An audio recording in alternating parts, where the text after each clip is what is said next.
Гости из Ингушетии, которые приезжали почтить память Тимофея Перкова, в тот же день навестили одного из 160 чувашских бойцов, участвовавших в обороне города Малгобек. Встреча прошла дома у ветерана в Аликовском районе. Для 95-летнего Андрея Аркадьева она стала совершенно неожиданной. Гости приехали без приглашения, но приятной.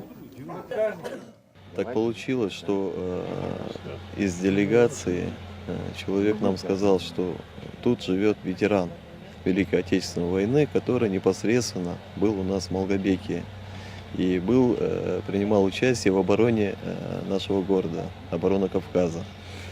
Вот. И мне, соответственно, захотелось увидеться, пообщаться. Андрей Аркадьевич воевал в Малгобеке в 42-м и чуть не погиб от пули снайпера. И сейчас принять у себя дома делегацию из города, которую он защищал, ветеран посчитал большой честью. Книгу «Битва за Малгобек» и предложение посетить город воинской славы на следующий день Победы Андрей Аркадьев принял с радостью.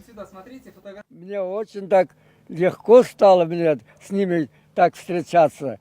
Я думаю, там дальше буду продолжать с ними связь иметь. Они обещают меня на 9 мая в 2019 году, 2019 приезжать в Малгобек. Если будет, я обязательно приеду туда, в Малгобеке.